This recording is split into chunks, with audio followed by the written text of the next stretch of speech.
Hi everyone, welcome to World Writing in the Time of Corona. It's day 565 and here in the UK it's National Poetry Day 2021, and this year the theme of the day is, and theme of the year is choice. So I thought I would try and put together a poem which was about choice, and I'd use a form that I liked. So I used something that's called the ghazal, or I think you could say it the ghazal, which consists of at least 5 couplets, and each couplet ends on the same word, which is called a radif, and that's then preceded by a rhyming word.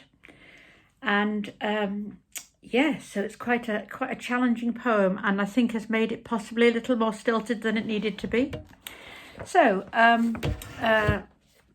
choice is such a wide category that I found it quite difficult, and so in the end, quite serendipitously, I found a subject that seemed to be appropriate. So this is a ghazal called The Choice. Sometimes no more than a moment can bring you to the choice. That fork in the road, quick glances ahead, your mind has given you the choice. You travel on, old landscapes gone, another crossroads appears. Into this maze of life you go, 5 years old, and you come to your choices. Today, it was the simplest thing. Porridge for breakfast, warm and sweet. Tears streamed down from your huge brown eyes as you went through your choices. Mummy, I don't want it. Your voice was clear, words faltering but firm. Back came your mother's voice to you. You saw you'd made a poor choice.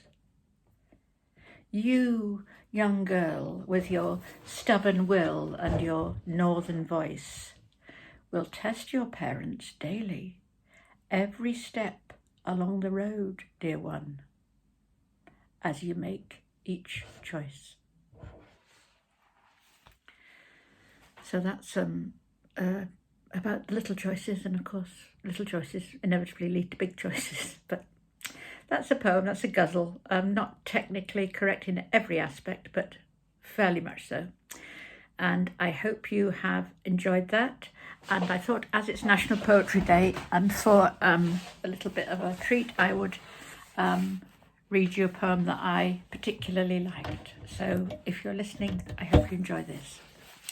So this was written nearly a year ago, and it was a poem that came from just a list of fortuitous subjects. So things like a hummingbird diving under the water, a log cabin, a lake. So this is what came, and as I just put it in because it's a special day today, and sometimes it's nice to listen to poetry. The poem is called Dive.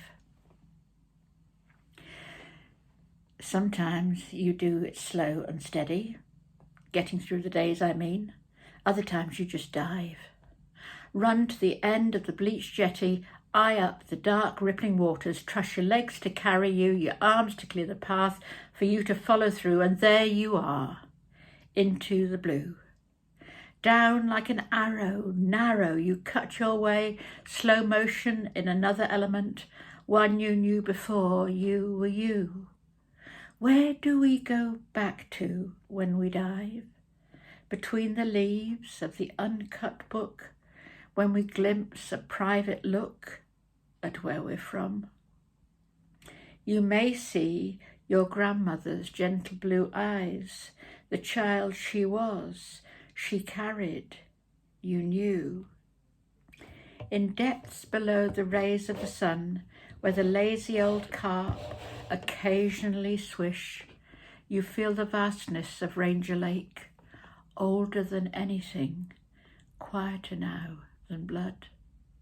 Your pulse throbs, your lungs begin to ache. You rise, feet like furious flippers propel you upwards towards the light, and as you break the surface, your mouth gapes wide for another breath of air. Look now to shore.